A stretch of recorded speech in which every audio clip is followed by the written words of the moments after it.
Pai, a Ti toda a honra e toda a glória, Senhor. Queremos Te agradecer porque o Senhor está aqui, meu Pai. Queremos Te agradecer porque o Teu Espírito Santo está em nós. Queremos Te agradecer, meu Pai, por este dia, por esta manhã. E pedir, meu Pai, em nome do Senhor Jesus Cristo, que o Senhor continue falando conosco. Que o Senhor continue formando o caráter de Cristo em nós. Que o Senhor tenha misericórdia de nós, Senhor. Que o Senhor perdoe os nossos pecados, meu Pai. E que o Senhor nos dê a graça, Senhor, de andar dia a dia na Tua presença, meu Pai. Pai, nós clamamos pelos irmãos que nos assistem também, Senhor, na internet. Convidamos eles, Senhor, para estarem aqui conosco. E pedimos, Senhor, que o Senhor abençoe cada família, Senhor, desta comunidade. Cada família desses irmãos que estão longe. Pai, nós necessitamos de Ti, Senhor. Tu és o nosso refúgio, meu Pai. Tu és em quem esperamos. Tu és em quem depositamos a nossa confiança, meu Senhor. Só existe uma razão de nós estarmos aqui reunidos nessa manhã. E é a Tua pessoa, Senhor. Por causa da obra do Teu Filho Jesus. Que nos purificou de todo o pecado. Que verteu o Seu sangue naquela cruz.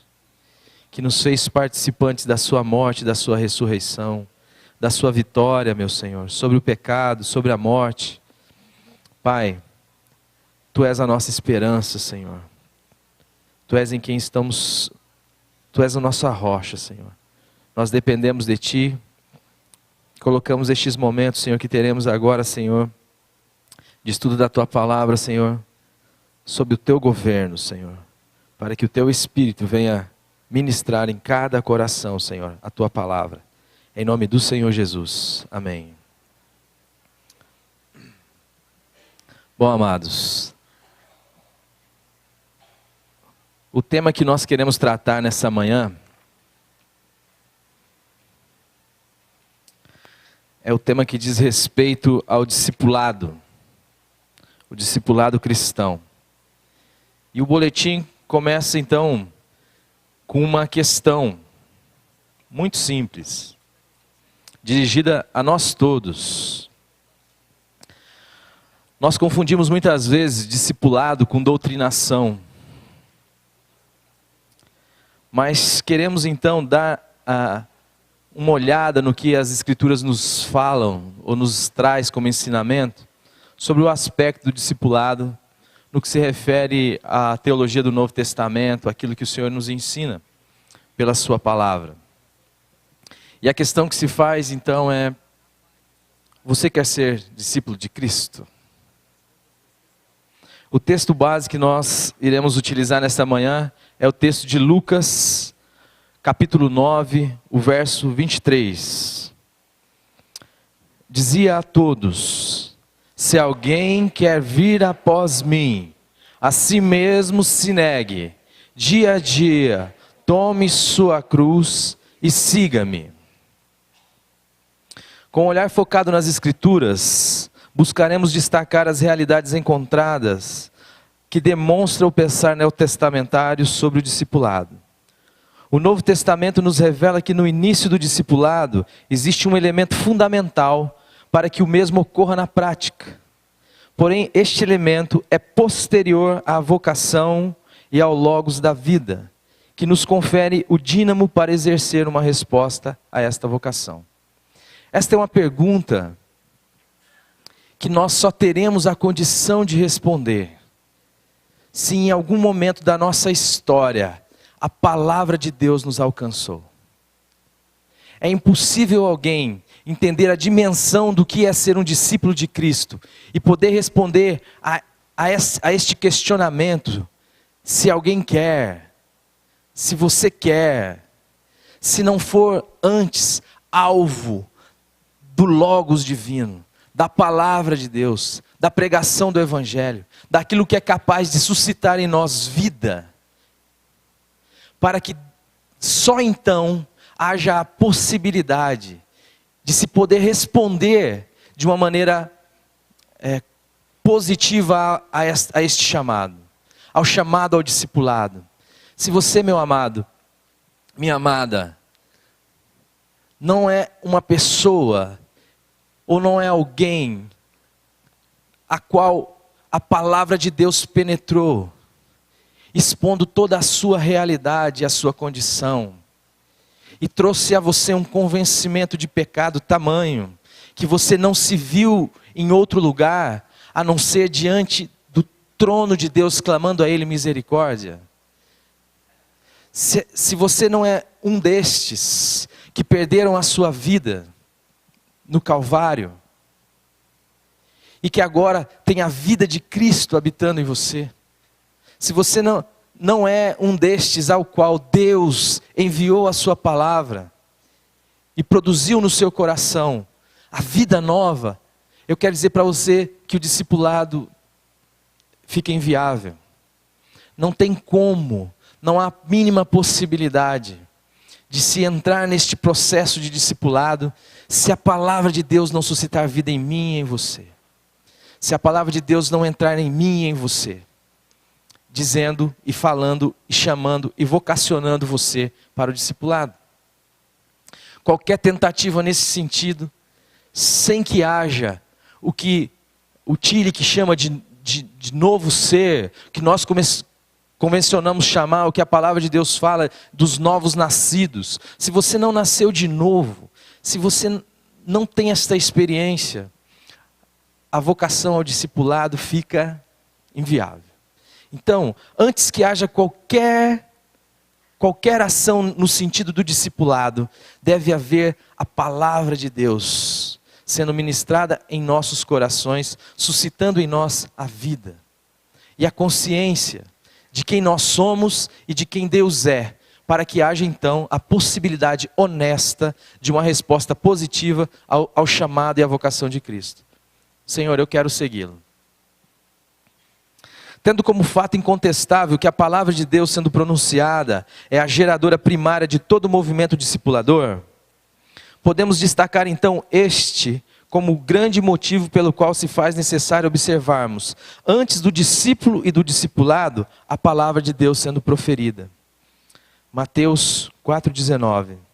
Disse-lhe Jesus: vinde após mim, e eu vos farei pescadores de homens. Antes que estes homens pudessem de alguma maneira largar as suas vidas e seguir em direção a Jesus, a palavra de Deus já havia sido ministrada. Jesus Cristo já havia dito, Deus encarnado já havia se direcionado àqueles homens e dito: vinde após mim. É somente pelo Logos, é somente pela palavra de Deus que nós podemos de alguma maneira tomar uma posição nesse sentido, em relação a deixar a nossa vida, a negar a nós mesmos e a seguir então o caminho proposto por Jesus Cristo. Sem a palavra de Deus, sem a qual os outros dois, o discípulo e o discipulado, não existiriam. Só então, posterior ao Logos, tem início todo o processo discipulatório, pois sem a vocação divina não há discipulado. Então, queremos colocar aqui Deus e a sua palavra como a causa primária do discipulado cristão. Somente nesta condição é que eu e você podemos realmente nos colocar como discípulos de Cristo, ou sermos colocados por Ele num processo de aprender dEle. Posteriormente à vocação de Deus, surge então um elemento indispensável que citamos acima. Este elemento é o segundo fator essencial para que a dinâmica do discipulado entre em movimento. Podemos percebê-lo no Evangelho de Lucas, no capítulo 9, no verso 23, que nós já citamos. Trata-se da transposição de uma ação monérgica da vocação em si feita por Deus, para uma ação sinérgica, que envolve agora a pessoalidade do discípulo, onde lhe é dada a liberdade de expressar sua vontade dentro do processo de discipulado.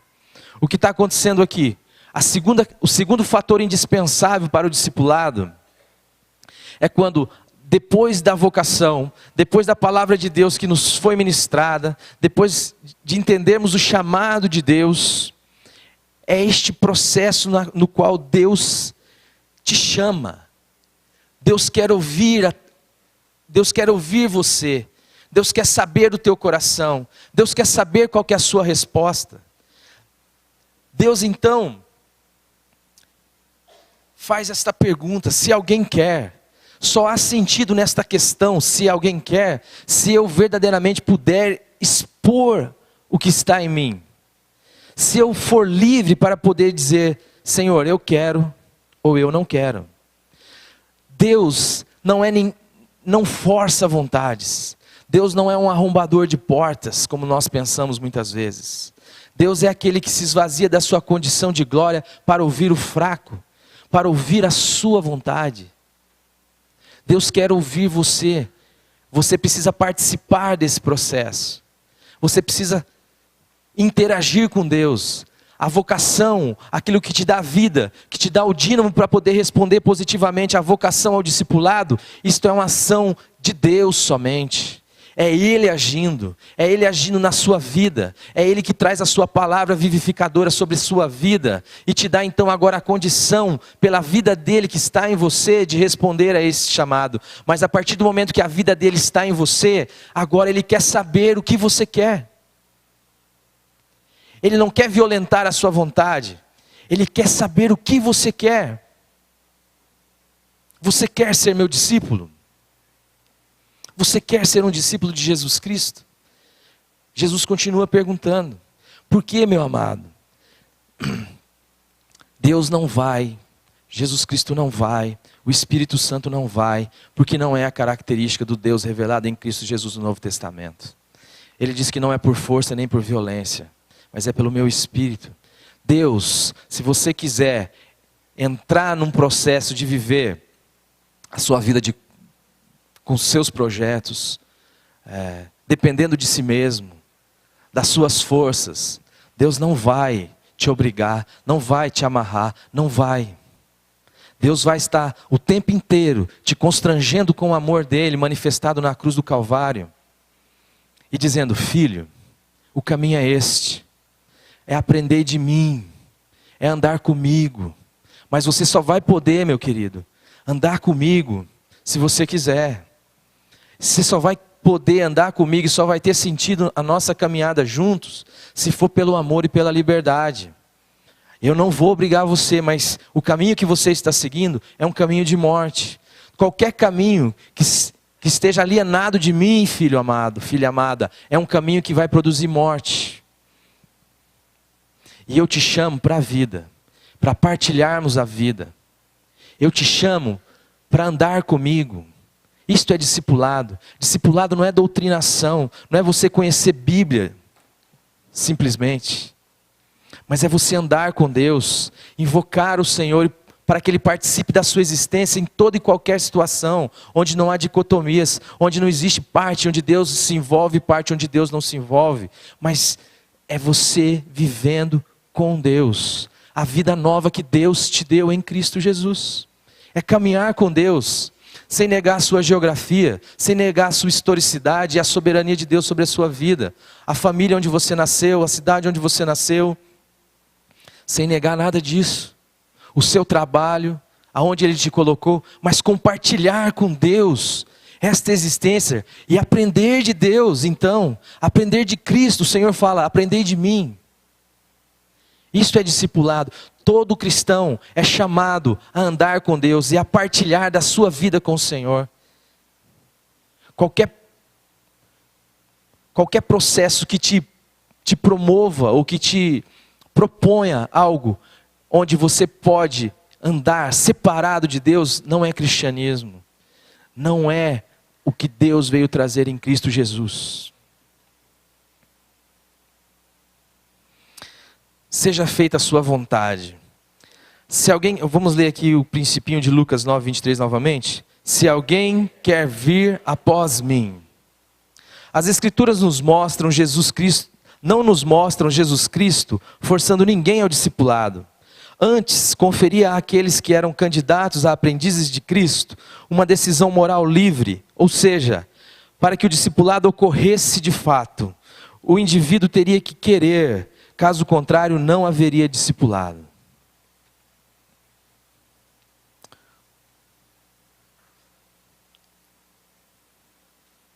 Se você, como um cristão, se você que diz: eu sou um nascido de novo, está esperando que Deus envie do céu um anjo com um laço na mão para puxá-lo por um cabresto, não vai acontecer. Foi para a liberdade que Cristo te chamou. E Deus então agora te deu uma vida nova se você é um nascido de novo. Para que você possa então, na liberdade, liberto, dizer: Pai, eu te amo. Deus, eu não tenho outro caminho. Senhor Jesus Cristo, eu não tenho para onde ir, só Tu tens as palavras de vida eterna. Para onde nós iremos? Eu não tenho outra situação. Senhor, eu quero andar contigo. Senhor, eu quero aprender de Ti. Mas isso, amado, você é chamado. Você é chamado a responder. O que você quer fazer da sua vida? Como você quer viver a sua vida cristã? Você quer departamentalizar a sua vida cristã? Você acha que Deus não se interessa por tudo que diz respeito à sua existência? Haveria verdade existencial em algo que lhe fosse imposto? Não, não haveria, amados. E o caráter do nosso Deus é um caráter de liberdade. Por isso que Ele, mesmo tendo todo o poder e toda a glória, não é como um tirano, não é como um Saddam Hussein. Ele não é aquele que impõe a sua vontade. Ele pode, mas Ele não faz. Isso é um absurdo para a nossa cabeça, porque o poder mexe com a gente. E a gente não entende como alguém que tem todo o poder não usa. Como que alguém que pode, a cruz, o sacrifício de Jesus Cristo na cruz, é a maior demonstração do amor de Deus. E a maior demonstração do Deus que tem todo o poder, mas que vem tomar tapa na cara, mesmo podendo fazer isso, mesmo podendo fazer o que bem quisesse, mas Ele jamais fará algo que negue a sua natureza. Ele jamais fará algo que seja mal. Deus é bom. E Deus não vai jamais contra o que Ele é. Por isso que Ele não vem impor. Por isso que Ele vem ouvir a voz do fraco. Isso é o que deixa claro Jesus quando diz: se alguém quer. Sabemos que Deus pode todas as coisas. E que sua vontade não pode ser contrariada. Afinal de contas, Ele é Deus. Mas o Deus revelado em Cristo Jesus não violenta vontades.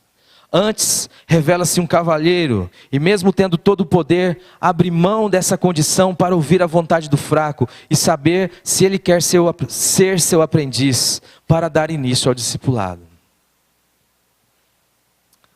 Esta é uma realidade, amados. O Senhor é o Deus da liberdade. E toda a condição para a resposta positiva ao discipulado, a resposta positiva que eu digo é: sim, Senhor, eu quero segui-lo. Sim, Senhor, eu quero aprender de Ti. Como nós enfatizamos no começo, isso não pode acontecer, ninguém pode responder positivamente ao discipulado, sem que Deus venha trazer vida pela Sua palavra a essa pessoa. Só que agora, depois que Deus te deu uma vida nova, Deus te convida a esta resposta. Deus te convida a participar então desse processo de discipulado. O que pega? Qual que é o problema então de nós respondermos positivamente a este discipulado?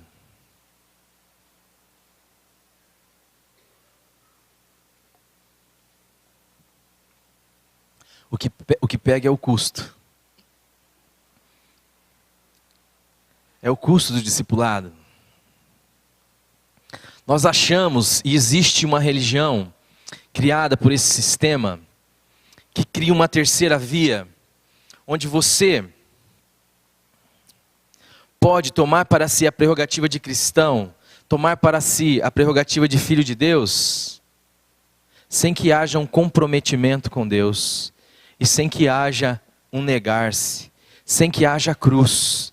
Existe uma religião que promove um cristianismo sem cruz, onde você pode continuar no controle da sua vida, você pode continuar mantendo os seus projetos pessoais e usar Deus para isso. Mas a realidade trazida pelo Evangelho sobre discipulado não nos permite isto. Porque se alguém quer ser meu discípulo, é necessário que negue-se a si mesmo, que tome a sua cruz e que venha me seguir, é o que Jesus nos diz. Não há possibilidade, amado, de você permanecer no controle da sua vida, permanecer ditando os rumos da sua história, independente de Deus, e querer tomar para si a prerrogativa de discípulo de Cristo. Isso é uma ilusão, não é possível. Se você é um discípulo de Cristo, então você vai ter que negar a si mesmo, tomar a sua cruz e seguir ao Senhor Jesus.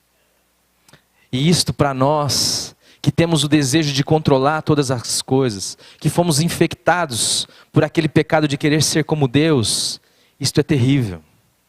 Mas, meu amado, tudo que nós produzimos separado de Deus, produz morte, nos levará para a morte. Vida só existe na comunhão da nossa existência com o Senhor. E a palavra de Deus fala que nós fomos salvos para a comunhão do Filho de Deus, para vivermos em unidade com Cristo, vivo e ressurreto. A nossa história, eu não sei qual que é a sua história, Deus sabe, você não precisa negá-la, mas o chamado que você tem, se você é um filho de Deus, se você é um nascido de novo, é para compartilhar a sua existência com Deus. Toda a saga das Escrituras é Deus querendo vir habitar no homem e fazer do homem sua habitação, para que o homem possa então partilhar da vida de Deus e partilhar do projeto de Deus. Isto que está te proposto, viver com o Deus Criador dos céus e da terra, viver e compartilhar daquilo que Ele está fazendo no cosmos, daquilo que Ele está fazendo em todo o mundo, e é algo que produz vida, que produz realidade espiritual, que produz amor, verdade, santidade. É para isso que Deus te chama, para a luz, para a verdade. Mas, amado, são duas incoerências. Só existe um Senhor. Ou você é Senhor da sua vida, ou Jesus Cristo é o Senhor da sua vida. Para que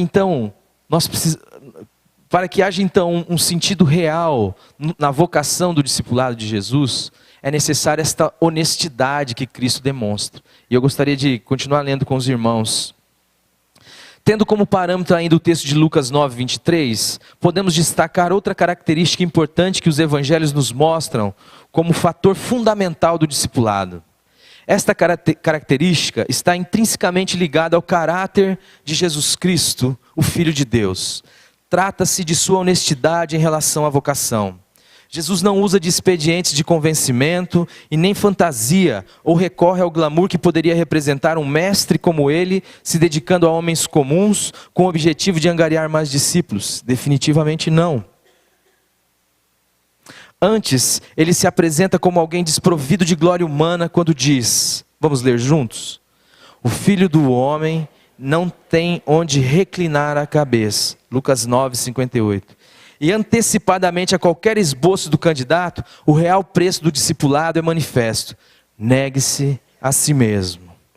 Para que ninguém venha por engano ou não possa avaliar corretamente o que uma resposta positiva ao discipulado significaria. Seguir a Cristo e seguir a si mesmo são duas impossibilidades. Muitas vezes obedecer a Deus significa desobedecer a nós mesmos. Por isso, não existe a possibilidade de ser discípulo de Cristo sem negar a si mesmo. Meus amados, aqui entra a atuação da cruz diária. Uma coisa é a cruz. Eu nem vou chamá-la de pretérita, nem vou chamá-la de passa, vou chamá-la de eterna, na qual eu e você fomos crucificados, na qual nós morremos, na qual os nossos pecados foram pagos por Cristo Jesus. Outra coisa muito diferente é aquela que Paulo nos ensina, a cruz diária, a cruz do negar-se, do tomar sobre nós o morrer, para que essa vida verdadeira, a vida da ressurreição, se manifeste em mim e em você. Meus amados, não há a mínima possibilidade. E não há um outro caminho, a não ser a cruz. Não há uma outra maneira. Jesus deixa isso bem claro. Ele é honesto. Hoje também existe uma ideia de se omitir o preço do discipulado.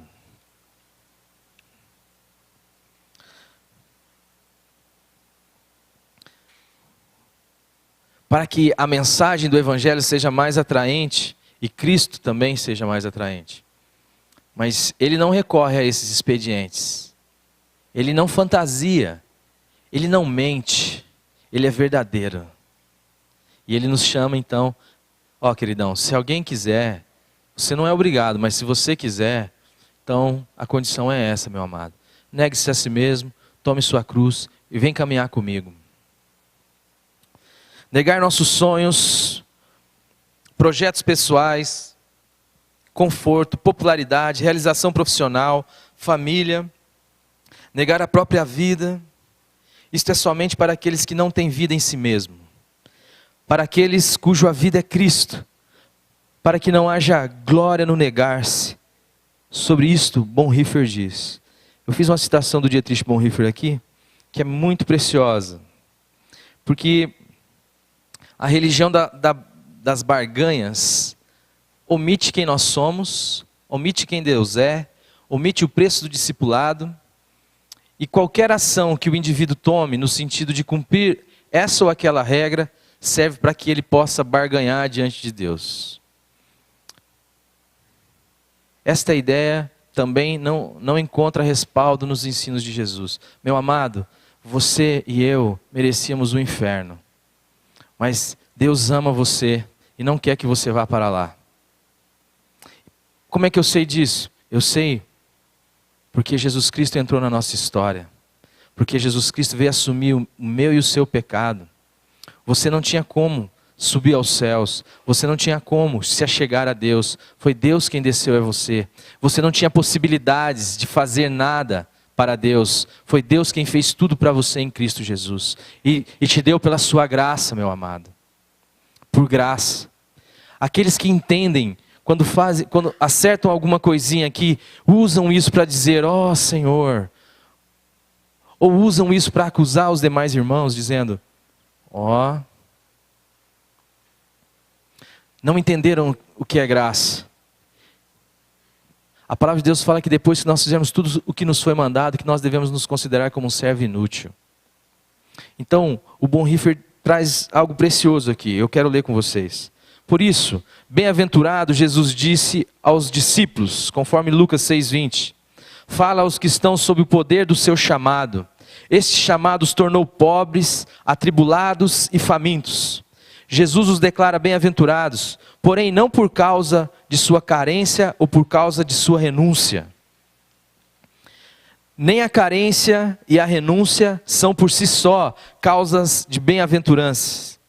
Porém, motivo suficiente é o chamado e a promissão, em consequência das quais o discípulo vive em carência e renúncia.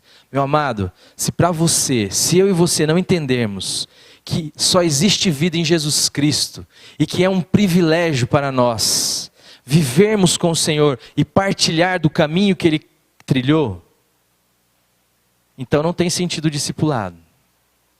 Se Jesus Cristo e o privilégio de participar da missão de Deus, daquilo que Deus está fazendo em restaurar as vidas, em restaurar a sua criação, se Jesus Cristo e a missão de Deus não forem motivação suficiente para mim e para você, nada pode ser motivação.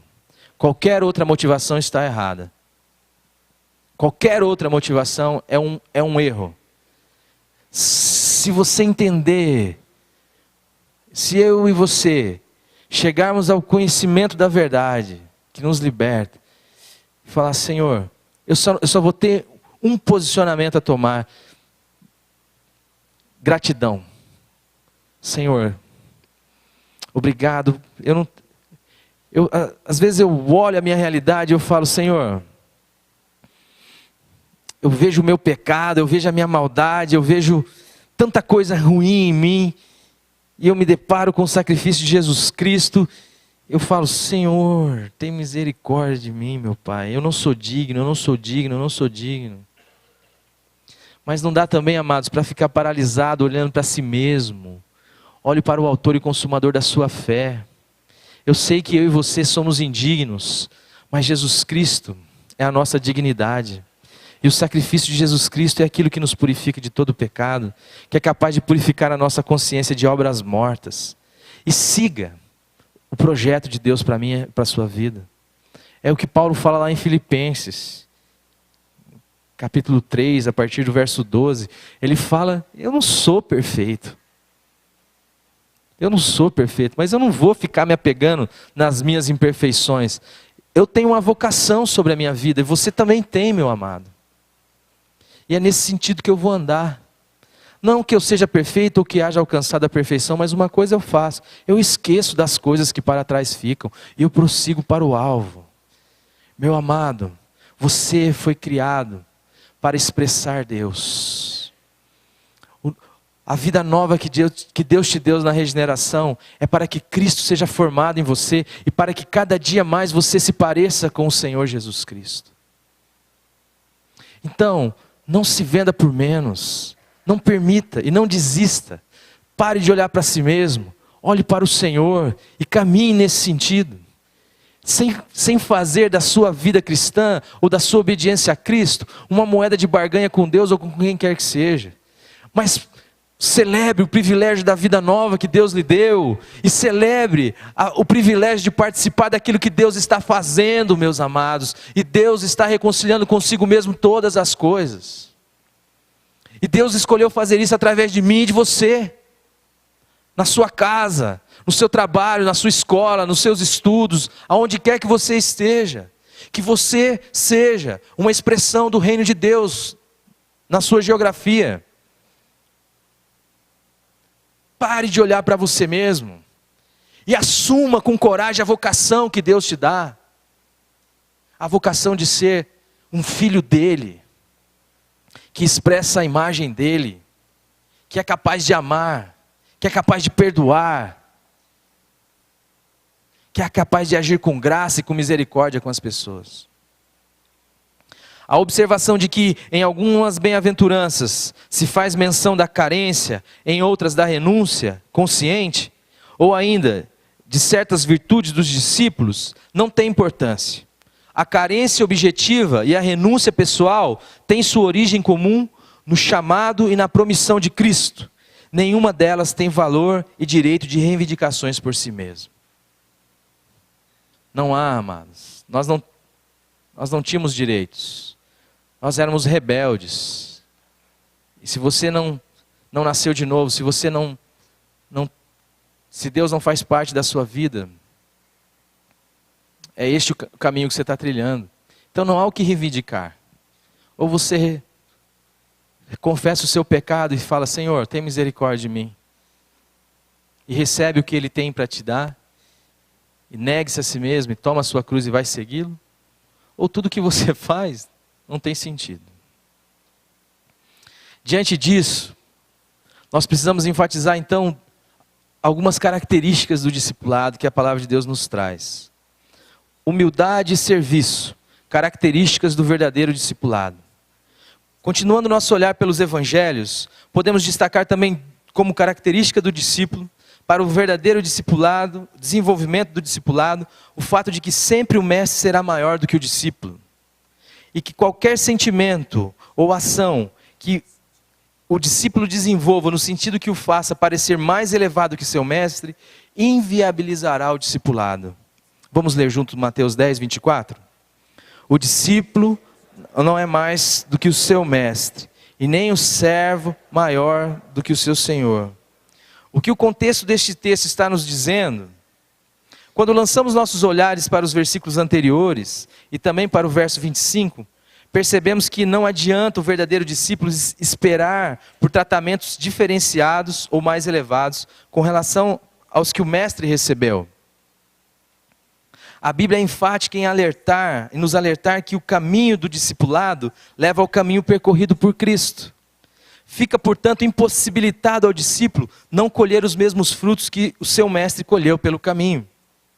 E se de fato o discípulo está nas mesmas pegadas de Jesus, como diz Mateus 10, 25, basta ao discípulo ser como seu mestre, e ao servo como seu senhor. Se chamaram Beelzebu ao pai de família, quanto mais aos seus servos domésticos.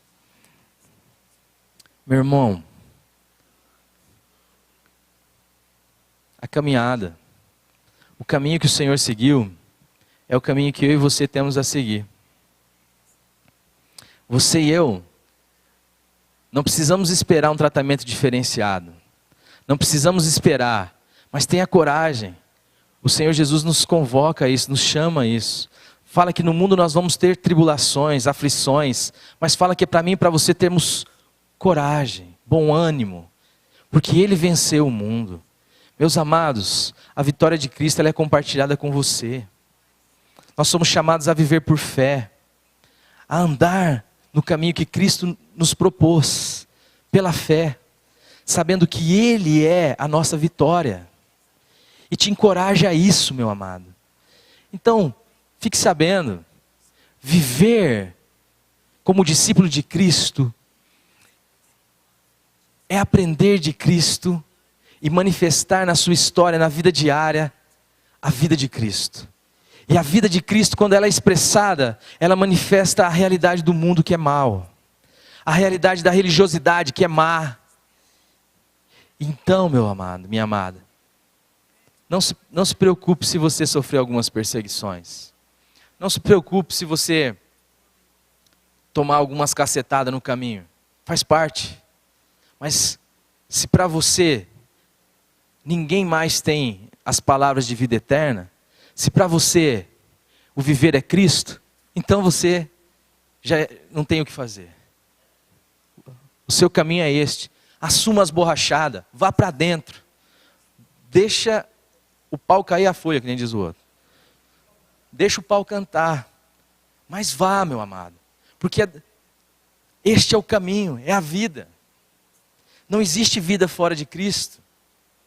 E não existe outro caminho para o discípulo de Cristo a não ser o caminho que Cristo percorreu. E o caminho que Cristo percorreu, Ele manifestou a vida do reino, de graça, de amor e de misericórdia. E foi perseguido pela religião, foi perseguido pelo mundo e foi morto. Mas, ao terceiro dia, Ele ressuscitou. Aleluia, igreja. É por isso que eu e você temos sentido em existir. É por isso que tem sentido nessa reunião, porque a morte foi vencida, e o que nós, em comunhão com o Cristo ressurreto, vivermos, não será mais extinguido, porque terá repercussões para a eternidade. O meu trabalho passa a ser então um instrumento de vida. O meu namoro, o meu casamento, passa a ser então, a minha vida, passa a ser então, um instrumento de vida, de jorrar vida, para a eternidade. Então não estranhe, meu amado, não estranhe se o pau cantar. Onde é que eu estou? Se somos discípulos de Cristo, teremos que nos acostumar com as injúrias, as perseguições, as oposições dos religiosos, dos amantes do tradicionalismo, como consequência do discipulado. Ai de vós, quando todos de vós falarem bem. Caso contrário, é um forte indício de que não estamos sendo discípulos de Cristo. Pois aprender de Cristo e manifestar na vida prática seus ensinamentos é expor toda a malignidade que do sistema religioso e do curso deste mundo, e não se pode fazer isto sem que não haja oposição. É que nós confundimos um pouco. Eu queria só abrir um parênteses aqui. Às vezes, já vou acabar daqui a pouquinho. Às vezes, nós nos parecemos muito mais como discípulos dos fariseus que crucificaram a Jesus, do que como discípulo daquele que foi crucificado.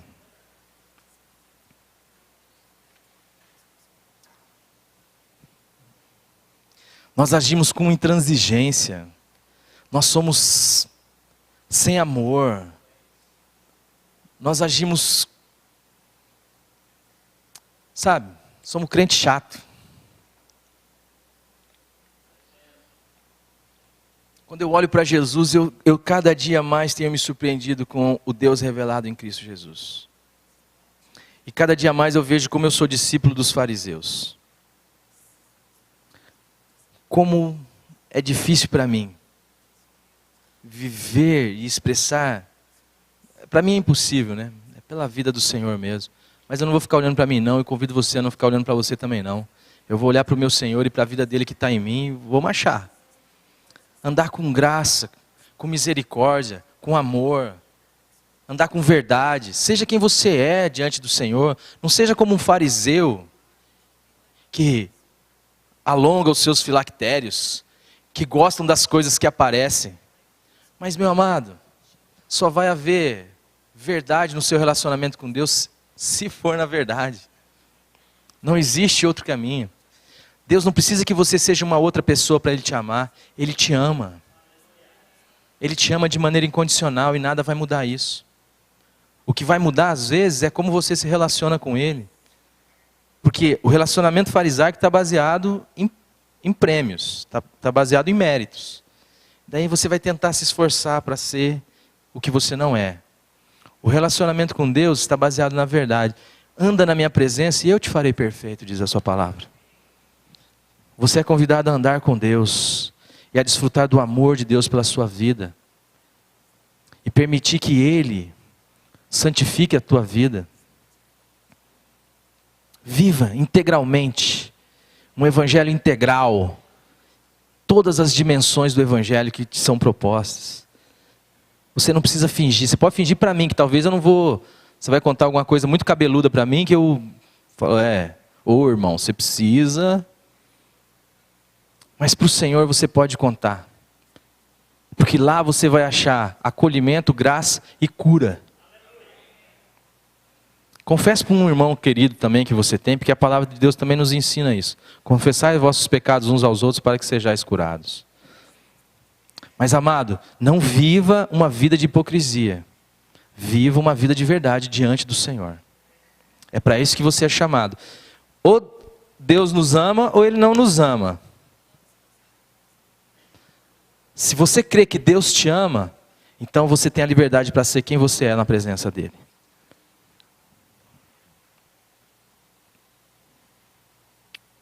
Eu me perco aqui, gente. Este basta ao discípulo ser como seu mestre, é indicativo de que se é para acabar, né, gente? De que estamos aprendendo de Cristo. Como ele diz, aprendei de mim. Não podemos esperar tratamento ou frutos diferentes. E também há aqui uma definição do ser discípulo. Toda a ação e energias empregadas pelo discípulo devem ser colocadas nesta direção. Ser como mestre. O discípulo deve aspirar, ainda que isto seja um processo, ser como seu mestre, e isso basta. Alguém já disse que o seguir a Cristo define o discípulo. O que aparentemente pode se interpretar como uma ambição, no que se refere às aspirações do verdadeiro discípulo em se parecer com seu mestre, fica imediatamente descartada ao olharmos para o mestre em questão, ou seja, Jesus Cristo. Os fariseus, quando eles se enquadravam dentro do padrão moral da sua religião, que eles se achavam numa perspectiva de mais próximo da perfeição, ou seja, mais próximo de Deus, segundo os méritos, quando eles se sentiam assim, isso produzia neles jactância, soberba. Eles diziam: eu não sou como os demais homens. Te olhariam e me olhariam de maneira, sabe, professor de Deus, aquela coisa assim, superior. Mas a palavra de Deus nos chama a aprendermos de Cristo e a sermos imitadores de Jesus Cristo. Não para que sejamos como os fariseus, mesmo porque se o discipulado que estamos percorrendo é o discipulado proposto por Jesus Cristo, se o mestre em questão é o mestre Jesus Cristo, isto inviabiliza toda e qualquer jactância. Porque o Jesus Cristo apresentado nas Escrituras é o Jesus que deixou a sua glória. É aquele que podia todas as coisas, mas que veio servir a todos. Esta é a proposta do discipulado para mim e para você. Esta é a marca da humildade de Cristo e do modelo de discipulado que Cristo veio propor. O modelo do serviço. Serviço. Servir uns aos outros.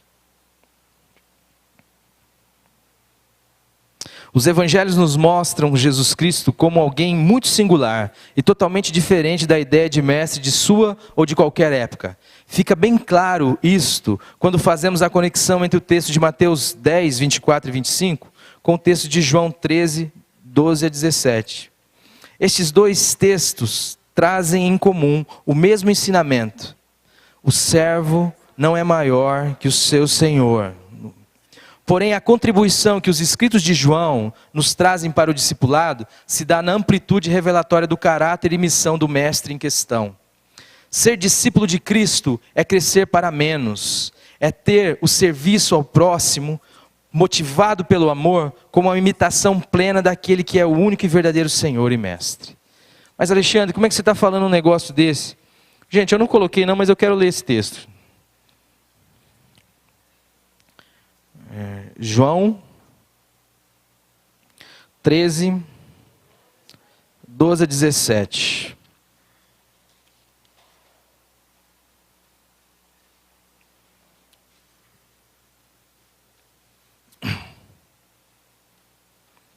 Posso ler?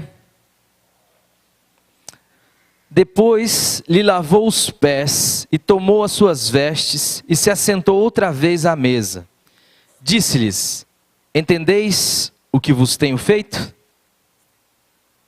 Vós me chamais mestre e senhor, e dizeis bem, porque eu o sou.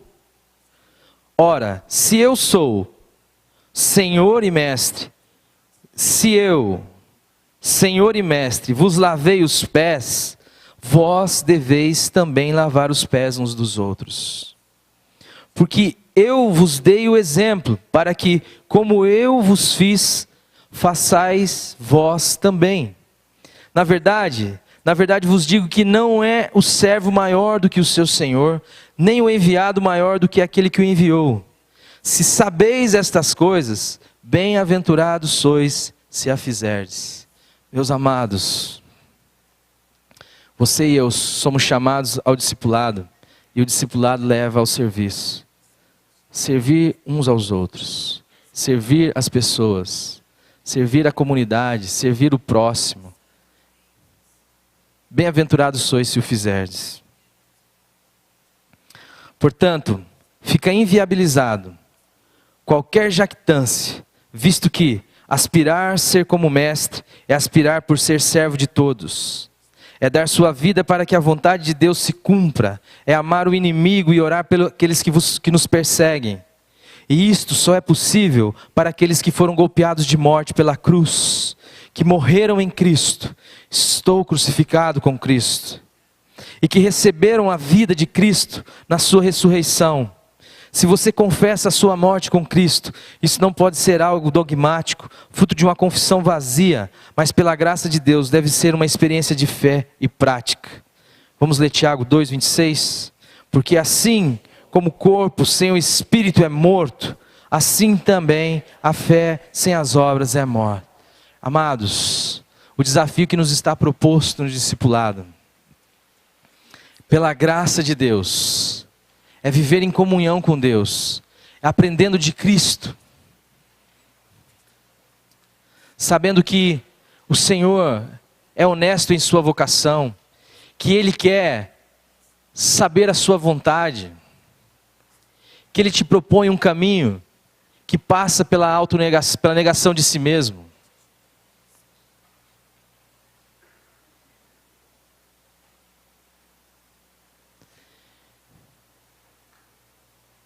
Como nós estamos vivendo o nosso discipulado? Como nós estamos vivendo com o Senhor?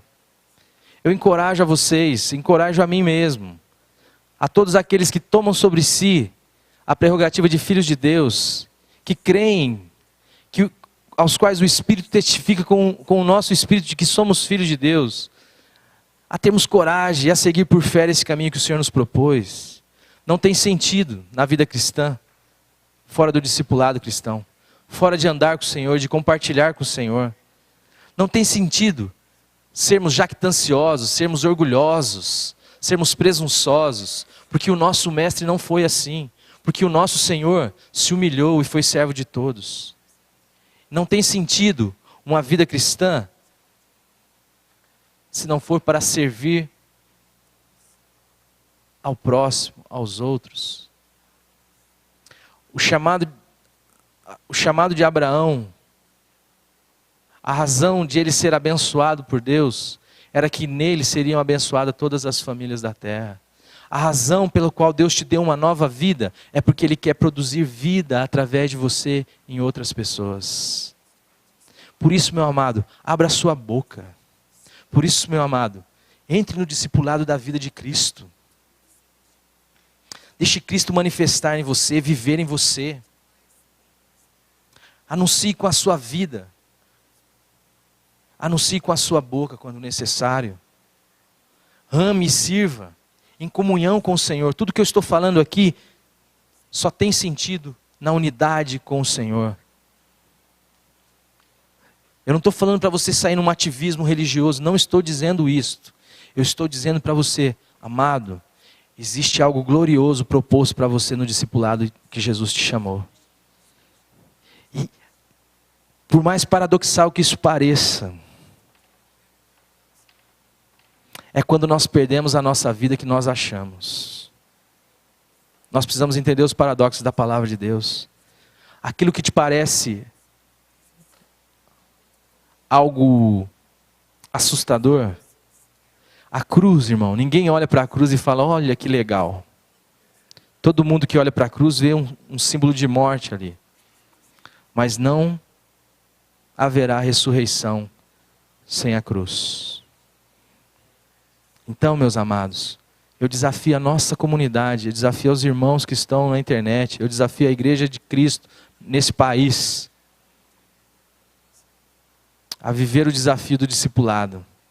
Dizer, Senhor, eu quero aprender de Ti. Senhor, venha forjar o Teu caráter em mim. Senhor, eu quero gozar a alegria de andar contigo e a segurança de andar na Tua presença. É isso que nos está proposto, amado. Como você vai se posicionar diante disso? Se você quer, negue-se a si mesmo, tome a sua cruz. Se você não conhece, meu irmão, o Senhor Jesus Cristo está aqui nesta sala hoje, eu quero dizer para você, só há sentido para a sua vida em Cristo Jesus.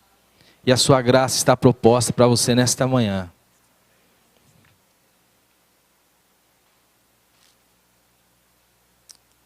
Que o Espírito Santo te convença do seu pecado e que te traga a um momento de poder se colocar diante de Deus e dizer, Senhor, tem misericórdia de mim. A vida, o mundo é uma ilusão e um engano. Eu costumo dizer que tudo aquilo que a morte pode pôr um fim, não tem sentido. Mas Jesus Cristo é aquele que entrou na nossa história, que venceu a morte, que ressuscitou dos mortos. Nossa, irmão, isso era para a gente soltar foguete. Mas o Espírito sabe como fazer. A palavra de Deus está no seu coração. E o Espírito vai usar e vai trabalhar comigo e com você. De maneira que nós possamos celebrar a alegria dos filhos de Deus. E sermos instrumentos para que a alegria verdadeira, Jesus Cristo, venha sobre a vida de outras pessoas. Eu gostaria que você nesse momento curvasse a sua cabeça. Um momento seu com o Senhor. Eu não sei a sua história, eu não sei a sua vida, eu não sei o que se passa no seu coração, mas Deus sabe. Então, meu amado, curva a sua cabeça neste momento e se coloque diante de Deus. Senhor, faça o que tu queres da minha vida. Abra o seu coração no seu interior, eu não sei, ninguém aqui pode saber, mas Ele é aquele que sonda os corações. Ele é aquele que mesmo que, ainda antes que a palavra nos chegue à boca, Ele sabe o que a gente vai dizer. Então, meu amado, é um desafio glorioso, é um desafio de vida verdadeira, vida abundante, de gozo e alegria no Espírito, no que consiste o reino de Deus. Eu não gostaria simplesmente que você não se posicionasse nessa situação, mas se coloque diante do Senhor.